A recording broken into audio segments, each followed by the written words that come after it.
특별할 것이 없는 일상이 사실은 특별한 은총이었다라고 하는 것을 우리는 코로나 팬데믹을 통해서 정말 너무 큰 값을 치르고 저희가 배우게 되었죠. 우리는 한 주간 일생에 한 번 경험할 수 있을까 하는 그런 그야말로 특별한 일을 마치 코미디처럼 경험을 하였습니다. 국가의 비상시국에 국민의 사활이 걸린 위급한 위기 상황에서 그것도 마지막 보루 최후의 수단으로 발동하는 것이 그 비상계엄령인데, 마치 이것을 긴급 시국 담화문 발표하듯이 했고, 채 2시간도 지나지 않았나요? 2시간이 지나지 않은 그 시각에 해지가 되는 정말 웃지 못할 해프닝이 우리나라에 이루어지고 말았습니다.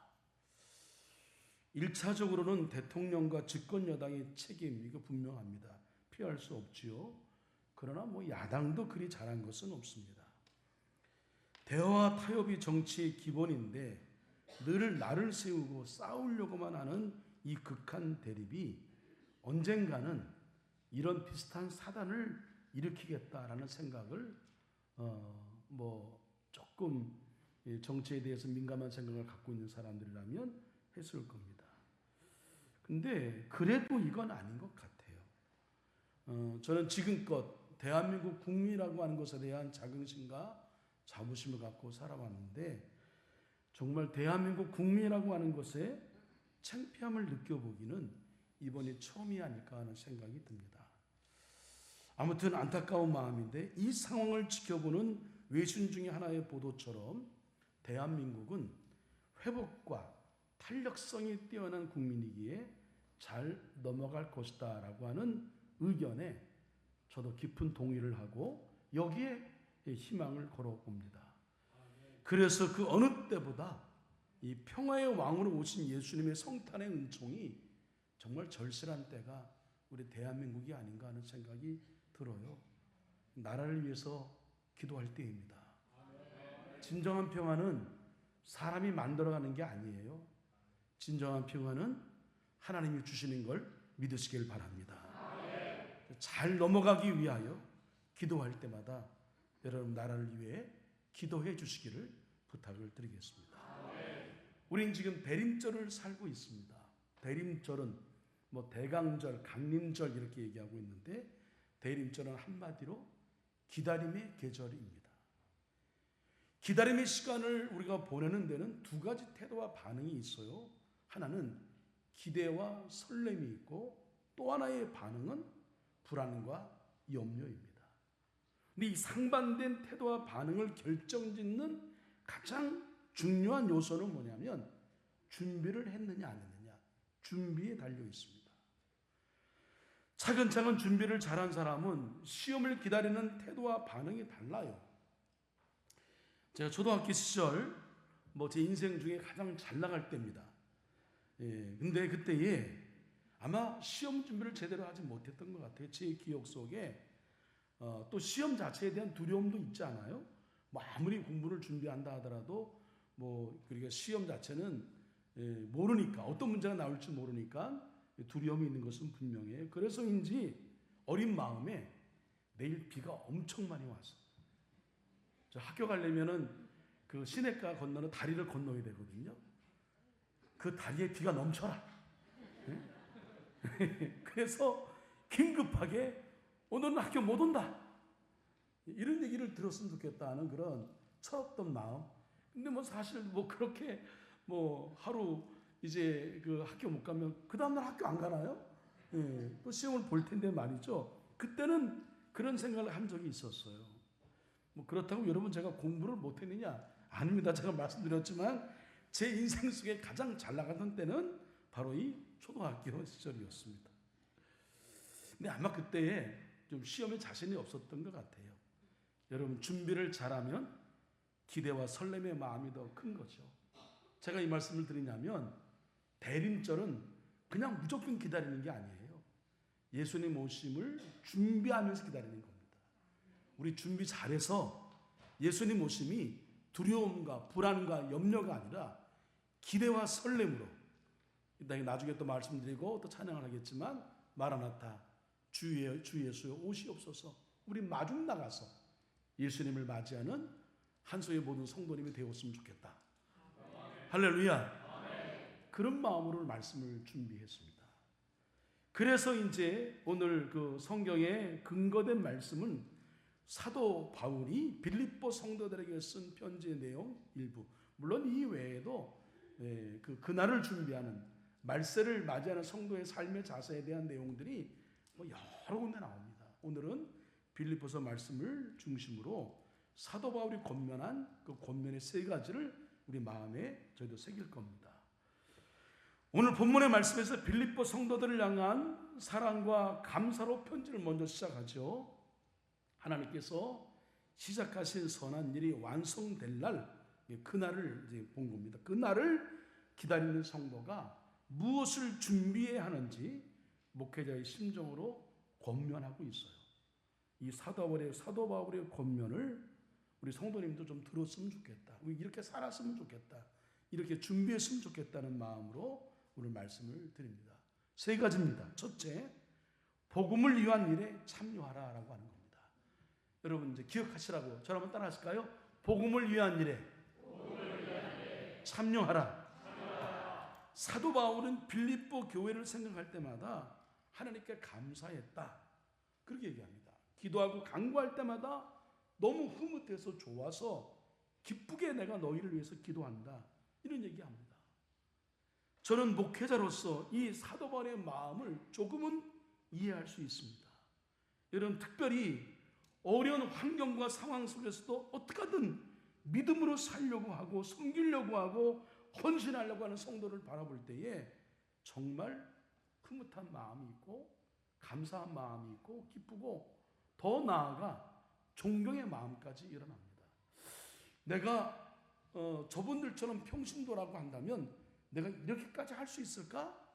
나는 아마 못할 거야 라는 생각이 들 만큼 주어진 상황 앞에 믿음으로 살려고 애쓰는 성도들의 모습을 바라볼 때에 정말 마음에 감사가 일어나고 바라보는 자체가 흐뭇하고 기쁘고 존경의 마음이 일어난 거죠. 아마 사도 바울이 빌립보 성도들을 바라볼 때의 마음이 이러했던 것 같습니다. 그런데 이 사도 바울이 이렇게 감사와 기쁨이 일어나는 것은 무엇보다 빌립보 교회가 뭘 했냐면 다른 어떤 것보다 구제하고 헌신하고 봉사하고 여러 가지 많은 일을 했는데 가장 중요한 건 교회의 본질적 사명이죠. 복음을 위한 일에 참여하고 있다는 것 때문에 흐뭇하고 기쁘다, 감사하다, 이렇게 얘기합니다. 자, 그럼 여러분, 복음을 위한 일에 참여한다는 것, 이게 무슨 의미일까? 두 가지 의미가 있습니다. 먼저 성도들이 복음과 일치된 삶을 살려고 최선을 다하고 있다고 하는 것. 복음과 일치된 삶이란 구체적으로 복음이신 예수님을 닮아가는 거예요. 예수님처럼 사는 것을 말하는 겁니다.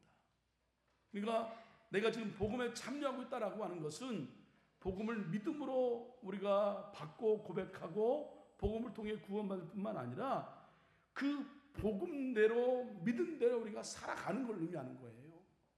그러니까 우리의 삶이 예배이고, 우리의 삶이 여러분 신앙 고백이고, 삶이 하나님께 드려 향연하는 예물이 되는 거죠. 여기서 예배하는 우리의 마음이 우리의 삶으로도 여러분 실현이 증명이 돼야 되는 겁니다. 교회만 안에서만 성도가 아니라 교회 밖에 일주일의 삶을 사는 가운데도 여전히 우리는 예수 믿는 사람으로 살아가는 것, 이게 복음과 일치된 삶이죠. 이런 삶을 살았어요.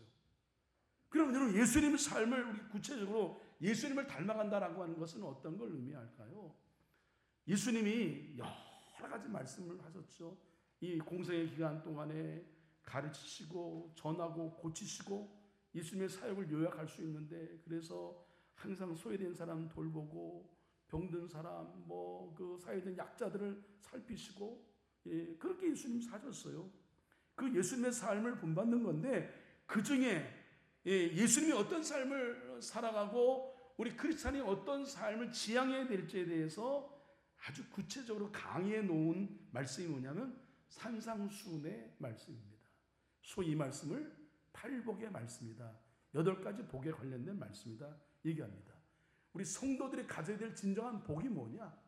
우리가 세속적인 자본주의 안에서 우리가 갖게 된 그런 여러분 번영, 축복, 돈 많이 벌고 무슨 큰 집 사고 이런 게 아니에요. 이런 세속적인 게 아닙니다. 예수님 우리에게 팔복의 말씀을 어떤 사람이 복 있는 사람이냐 말씀해 주시기를 마음이 가난한 사람이 복이 있대요. 마음이 가난하다. 마음이 가난한 사람 자기 욕심을 다 비운 거예요. 소유가 없어. 욕심이 없어. 그러니까 모든 걸 다 포용할 수 있는 거죠. 그리고 민족과 백성의 죄를 나의 죄로 동하여 느헤미야처럼 함께 애통합니다. 애통이 나를 애통함이 아니에요. 너의 아픔 때문에 애통하는 거고 공동체 때문에 아파하는 거고 나라와 민족을 위해서 아파하는 거예요. 백성의 죄가 이 나라의 어떤 그런 잘못된 방향으로 흘러가는 모든 것들이 어느 일단의 정치 그룹 이 사람들만의 잘못이 아니라 이건 나의 잘못이구나. 이건 우리 민족의 잘못이다라고 하는 것을 끌어안고 애통하는 마음을 갖는 거죠. 동화의 마음. 제가 지난주에 말씀드린 대로 공감 능력과 동화의 마음 갖고 애통하는 자. 그 사람이 복 있는 사람이래요. 사람을 대할 때는 언제나 온유한 마음으로 대합니다. 부드러운 마음, 예수님의 마음으로 대해요. 그리고 거짓과 위선을 버리고 의와 참을 위해 살기를 애씁니다. 의와 참을 위해 거짓 위선 버리는 거죠. 불쌍한 자를 긍휼히 여기는 마음으로 늘 대하고 마음이 언제나 정직하여 청결함을 유지하기를 애쓰고 사람과 사람 사이에 화평을 심기를 애쓰고 복음과 교회를 위해 기꺼이 고난을 감수하고 헌신하며 희생하기를 늘 소망하며 사는 자가 여러분 진정한 복을 받는 자고 이 사람이 복음을 위해 참여하는 자다라고 하는 것입니다. 그리고 또 한 가지 복음에 참여한다는 의미 또 하나 뭐냐면 구체적으로 이 복음을 전하는 일에 힘을 썼다라고 하는 겁니다. 여기 교회는 여러 가지 많은 교회가 해야 될 일이 있습니다. 교육도 중요하고 봉사 구제도 중요하고 또 성도 간의 어떤 그 교제도 매우 중요합니다. 예배도 중요하고요. 그러나 이 모든 것들을 통하여 교회가 이 땅에 존재하는 이유 가운데 하나는 뭐냐면 복음을 전해 생명을 살리는 이 선교의 사명 이것 때문에 교회가 존재하는 거예요. 다 같이 아멘. 하나님께서 우리에게 위임하신 선교의 명령을 수행하는 것이 교회의 본질의 사명이란 말이에요. 그래서 이 복음을 전하는 일, 교회의 사명일 뿐만 아니라 또 우리 개인의 사명이기도 한 거죠. 그런데 이 복음을 전하는 일에 힘을 썼다라고 하는 것, 이게 복음에 참여한 자가 되었다고 하는 겁니다. 복음으로 사는 자는 자연스럽게 복음을 전하게 되고 있죠. 내가 그 복음이 너무 소중한데 그럼 자연스럽게 전하는 거죠. 우리의 삶 자체가 한편의 전도의 용품이 되는 거고 그런 거죠. 전도지가 되는 겁니다. 아직도 복음을 몰라 어둠 속에 살아가는 영혼들을 보면 마음속에 구령의 열정이 저 영혼을 구해내야지 라고 하는 그런 이 뜨거운 열정이 솟아나요. 그래서 복음을 전하지 않고는 견딜 수 없는 거죠. 기회가 주어지면 어떻게든 기회를 봐서 복음을 전하는 것이 우리 믿는 이의 최종 목표인 겁니다. 이것이 기다리는 시간에 진정한 크리스천이 살아가는 삶의 방식. 크리스천, 성도 어떻게 살아가는 거야? 삶의 방식이 있잖아요. 어떤 거예요? 그게 뭐예요? 복음에 참여하며 살아가는 겁니다. 내가 복음을 살고 복음을 전하며 살아가는 것. 이게 복음에 참여하는 삶. 주님 오시는 그날까지 우리 그렇게 살자는 겁니다. 둘째로 진실하여 허물없게 하라. 저를 따라하십니다. 진실하여 허물없게 하라. 진실이라는 히라보 단어는 에일리크리네스라고 하는 단어인데 이 뜻은 햇빛에 비추어 면밀하게 검사하여 순수한 것으로 인정된다. 제 집무실 거기 보면 햇빛이 잘 들어요. 근데 햇빛이 들기 전에는 잘 몰랐는데 햇빛이 드니까 공중에 먼지가 얼마나 많은지 먼지들이 다 보인단 말이에요.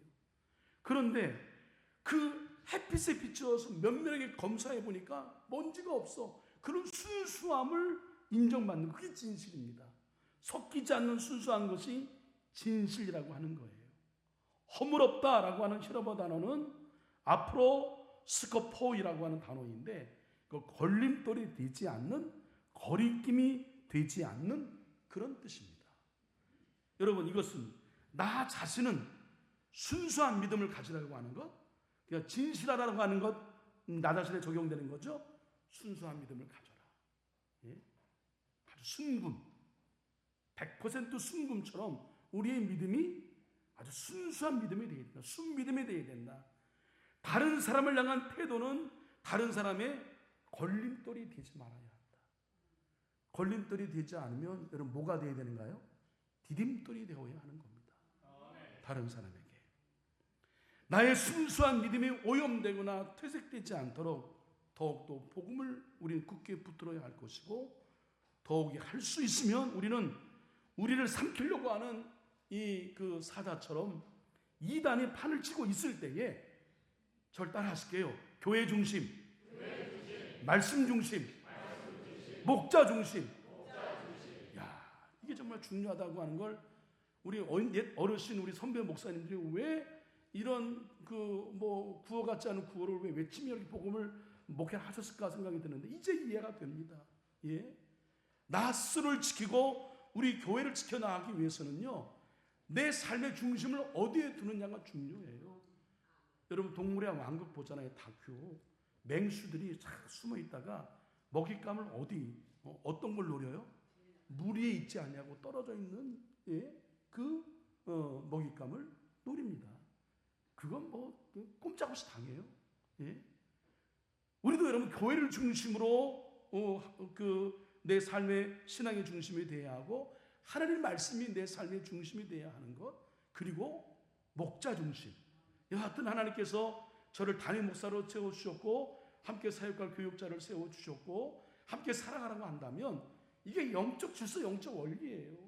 그렇다고 담임 목사가 무슨 뭐 교회 주인이고 교회 높아서가 아니란 말이에요. 여러분, 너무 착각을 해요. 역할. 여러분, 그런 역할을 하면 여러분들이 와서 설교도 해야죠. 성례든 집례해야죠. 근데 그게 얼마나 큰 무서운 월권이며 무서운 것인가를 성서는 알잖아요. 영적 질서가 바로 세워진 교회가 건강한 교회인 거예요. 저를 위하자는 말씀, 여러분을 위해서 목자의 지도와 인도와 가르침을 따라 살아갈 때에 우리의 신앙이 흔들리지 않아요. 여기에 항상 거리를 두고, 적당한 거리를 두고, 적당한 신앙적 거리를, 사회적 거리, 신앙적 거리를 두고 멀찍이 있으면 문제가 되는 거예요. 베드로가 왜 예수님을 부인했어요? 멀찍이 있었어요. 멀찍이 거리가 있었단 말이에요. 그래서 교회 중심, 말씀 중심, 목자 중심. 이 목자 안에는 여러분 우리 속회의 속장 중심, 할렐루야. 선교회는 선교회장 중심. 예? 그 중심에 나를 맞추려고 하는 우리 기본적인 생각을 갖고 있어야 우리 신앙을 견고히 하고, 어떤 시련과 유혹이 온다 하더라도 우리를 흔들려고 할 때에 우리 흔들리지 않는 믿음을 세워서 나가는 그런 우리 견고한 믿음을 갖고 있는 신앙인이 되어야 되는 거죠. 진실하여 허물없게 이렇게 사는 거예요. 그리고 우리 믿는 이들은 다른 사람에게 대해서는 뭐라고요? 걸림돌이 되지 말고 뭐가 되자고요? 디딤돌이 되어야 되는 겁니다. 그 사람만 있으면 사람과의 관계가 깨져. 그 사람에게 뭘 맡기면 되는 부서가 없어. 맨날 갈등이 있어. 맨날 싸워. 맨날 문제가 있대. 이거 뭐예요? 트러블 메이커예요. 예? 처음은 잘 몰라서 지내다가 나중에 실체를 알게 되면 그 사람과 함께 있고 싶은 마음이 없어요. 그 사람이 있으면 왠지 모르는 긴장감이 있고 불편함이 있어. 있잖아요. 예? 반면에 그 사람이 있으면 언제나 그 모임에 생기가 넘쳐. 기쁨이 있고 웃음이 있어. 행복함이 있어. 즐거움이 있어. 사람과 사람 사이를 하나 되게 하는 이 사람을 뭐라 그래요? 피스메이커라고 합니다. 예수님이 이 땅에 오셔서 하신 일은 어색한 관계인 하나님과 우리 인간 사이에 피스메이커로 오셔서 소통하게 하셨고 하나 되게 하신 거예요. 뭐로요? 십자가로. 평화의 왕으로 오신 거죠. 우리도 그런 평화와 화평의 디딤돌이 되어야 하는 겁니다. 그래서 이 사람 어디 가든지 이 사람을 환대받죠. 그 사람과 함께 싶어하고 그런 겁니다. 그 사람이 당연히 일꾼으로 세워져야 되는 게 마땅한 일이에요. 여러분 우리 진실하게 삽시다. 예? 허물 없이 삽시다. 예? 복음에 참여하는 삶, 이게 기다리는 시간을 우리 해야 할 일이구나. 그 다음에 나 자신에 대해서는 순수한 믿음을 가지려고 노력을 하고 다른 사람에 대해서는 허물없게 걸림돌이 아니라 디딤돌로 살자. 이게 우리 성도들이 살아갈 그날을 준비하며 살아가는 이 기다림의 시간대에 살아가는 성도의 모습이어야 한다. 마지막으로 하나님께 영광과 찬송이 되게 하라. 절 따랐습니다. 하나님께 영광과 찬송이 되게 하라. 인간을 창조하신 목적이 뭐예요? 장로교회 여러분 그 웨스트민스터 교리 제 1조 1항이 뭔지 아세요? 인간이 창조된 목적은 뭐예요? 하나님을 영화롭게 해드리기 위해서, 하나님께 영광을 올려드리기 위해서 이 땅에 인간을 창조하셔서 우리를 이 땅에 존재케 하셨다. 우리 인생의 목적 자체는 뭐예요? 하나님을 영화롭게 해드리는 거예요. 근데 우리는 내 영광을 위해 살잖아요. 하나님이 영화롭게 해드린다는 것을 머리는 알고 있는데 마음까지는 동의가 안 돼. 그러니 손발이 동의가 안 되는 거죠. 우리 인간의 존재의 목적은 하나님을 영화롭게, 하나님의 영광과 찬송이 되기 위해서, 그러기 위해서는 뭐가 있어야 되냐면 열매가 있어야 됩니다. 열매가 있어야 하나님의 영광을 받으시는 겁니다. 근데 그 열매가 어떤 열매냐면 의의 열매인 거예요. 의의 열매. 의의 열매란 어떤 거예요? 하나님의 뜻을 이루어 드려서 맺어진 열매를 말하는 겁니다. 나 개인의 성공이 아니에요. 내가 원하는 대학에 진학했어. 내가 판검사가 되었어. 내가 의사가 됐어. 변호사가 되었어. 내가 사회에 성공했어. 이게 여러분 열매가 아니란 말이에요. 예? 그 사회적 성공을, 개인의 성공을 하나님의 일을 위해 드리며 쓰는 것, 그 결정체 수확물이 의의 열매인 것을 여러분 믿으시길 바랍니다. 내가 똑똑해, 공부 잘해, 그리고 장사를 잘해, 사업을 잘해, 이런 걸 통해서 결국 뭐예요? 하나님이 기뻐하신 일을 하는 것. 그게 의의 열매예요. 내가 잘 먹고 잘 살아. 내가 무슨 부러움이 없어. 여러분 그거는 그냥 자기 성공인 거지. 그건 그냥 자기 개인의 열매인 거지. 그걸 보고 의의 열매라고 하지는 않습니다. 하나님이 기억하시는 것은 의의 열매를 기억하시는 거예요. 값없이 은혜를 우리는 받았지만, 여러분 정말 우리는 값없이 받았지만 그 은혜가 정말 값없이 주어진 은혜였나요? 예? 얼마나 엄청난 값이 치러진 것, 예? 하나님의 아들을 죽이며까지 우리를 그 값을 치루어서, 예? 다 이루었다. 내가 값을 다 치렀다. 그래서 우리가 생명을 얻은 거 아니겠어요? 정말 우리 믿음은 엄청난 값을 치르고 갖게 된 믿음이죠. 그러니까 값지게 믿어야 되는 거예요. 의의 열매를 위해서 값지게 믿고 의의 열매, 자신의 명예나 어떤 특정한 목적을 위해 자신을 드러내기 위한 것 말고요. 그걸 착각하지 마세요. 여러분 그걸 하나님 영광이라고 착각하지 마세요. 하나님의 뜻을 위해, 교회 공동체를 위해 멋지게 섬기며 드리며 사는 것, 이게 의의 열매를 위해 사는 거예요. 우리 성탄 장식을 위해서 꾸민 사역팀 중심으로 해서 정말 애를 많이 썼습니다. 여러분 관심 있는 분들이라면 정말 세심하게 노력했다, 애썼다고 하는 것을, 이게 여러분 다 무슨 우리가 야외에는 돈 주고 산 것이지만 그냥 있는 재료를, 있는 것들을 활용해서 했단 말이에요. 사실은 돈만 있으면 더 화려하게 할 수 있는데 있는 걸 활용하는 게 사실 더 쉽지 않죠. 그런데 어떻게든 있는 걸 활용해서 재활용하기 위해서 이걸 붙이고 만들고 그야말로 새로운 작품을 만들어내서 여기저기 우리 예수님 오심을 환영하는 성탄잔치를 했단 말이에요. 참 귀합니다. 2주에 걸쳐서 어제도 밤 늦게까지, 늦게까지 여러분 그 관심 있는 분들 나중에 한번 여러분 보시면 모르겠는데 저쪽 후문 북문 쪽에 거기 주로 사람들이 많이 왕래해서 올해는 거기를 집중적으로 장식하기로 했는데 그 일을 박상호 권사님, 박근호 집사님, 제가 설교를 준비하면서 박상호, 박근호 둘이 무슨 뭐 상관관계가 있는 거야? 상호, 근호 형제인가? 잃어버린 형제인가? 아무튼 두 형제와 그 다음에 허주직 권사님이 같이 이 수고를 해서 어제 또 힘을 모아서 아주 아름다운 그것도 여러분 저기 저 백화점이나 이런 데 가면 그거요 얼마나 멋있어? 근데 그게 다 돈이야.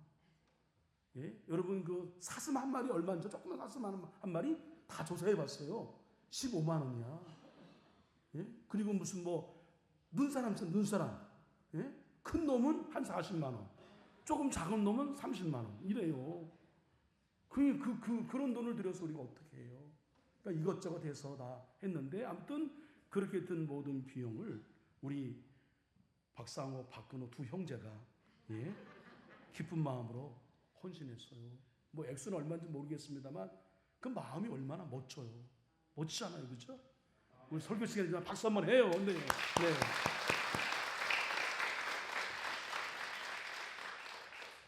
요즘에 하늘가족교회 옛날 그 성강교회죠. 하늘가족 성도님들이 저를 보면 저는 잘 모르는데 저를 되게 막 반가워하고 아는 척하세요.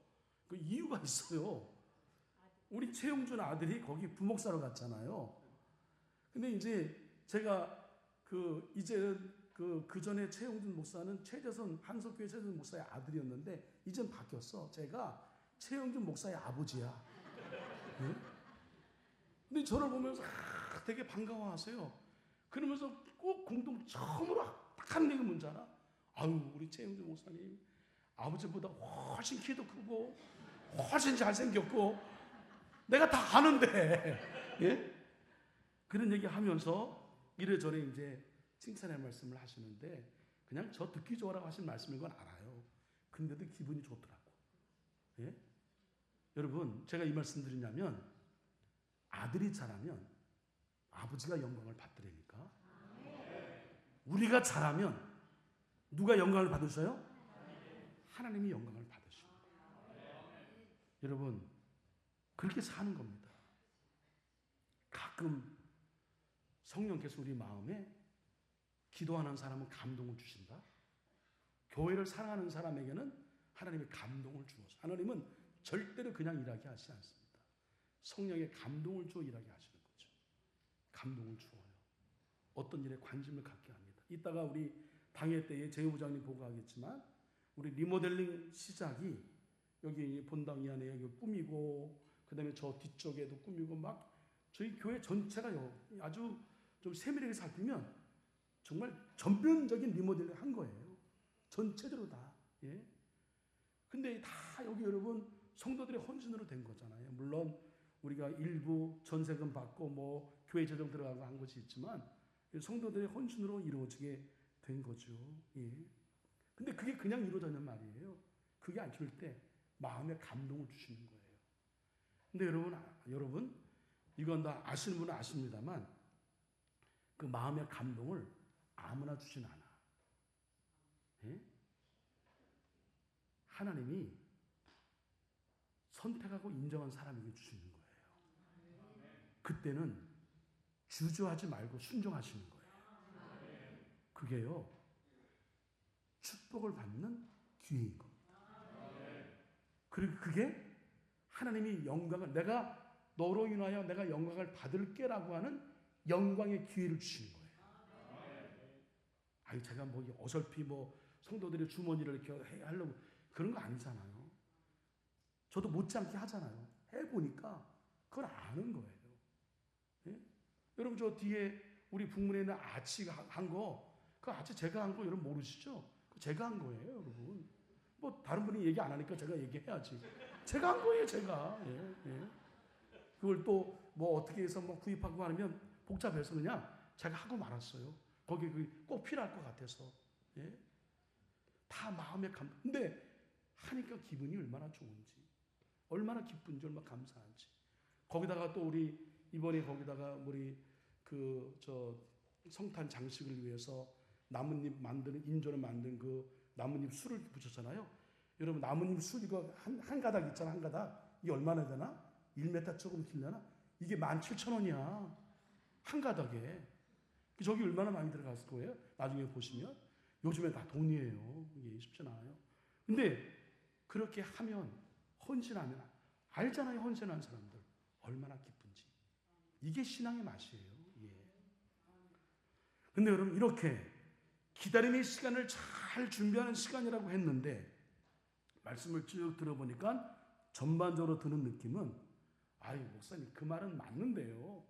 목사님 말이 정말 틀린 것은 전혀 아니에요. 맞아요. 근데 그렇게 살 수 있는 거예요? 그렇게 살기는 어렵고 부담이 되고 정말 그렇게 살 수는 있는 것일까라고 하는 질문이 막 여러분 가운데에 벌써 보여요. 한 10대 명이 여기서 예? 예? 목사님 너나 잘하세요. 예? 그런 게 느껴진단 말이에요. 우리는 뭐 그렇게 할 시간적 여력 뭐 그런 마음도 어려워요. 맞아요, 여러분.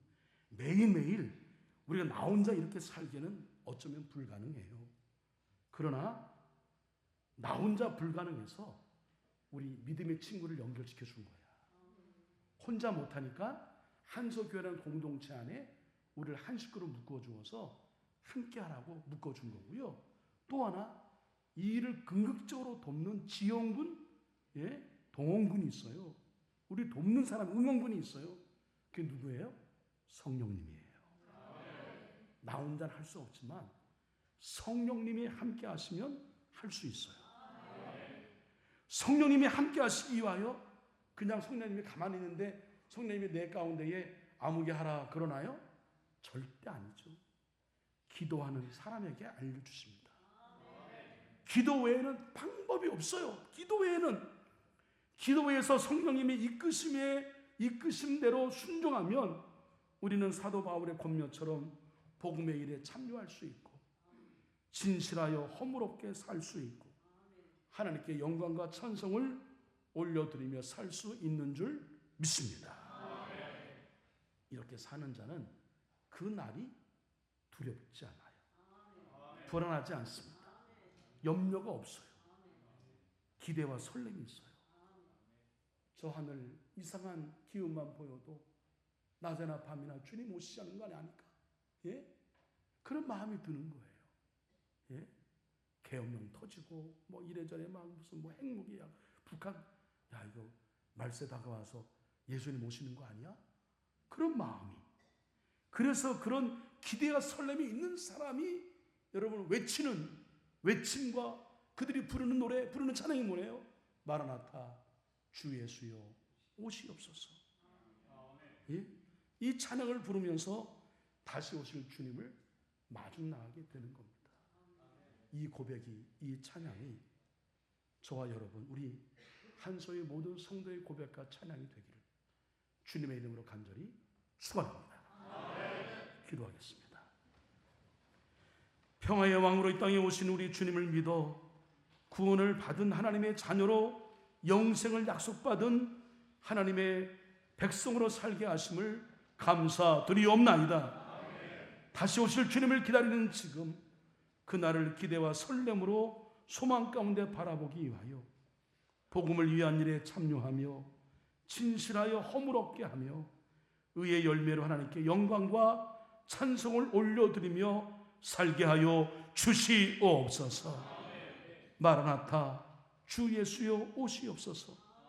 이렇게 외치고 노래하고 찬송하며 그렇게 찬송을 부르며 그날을 우리 모두 맞이하게 하여 주시옵소서. 참 평화의 왕으로 다시 오실 예수 그리스도의 이름으로 기도합니다. 아멘.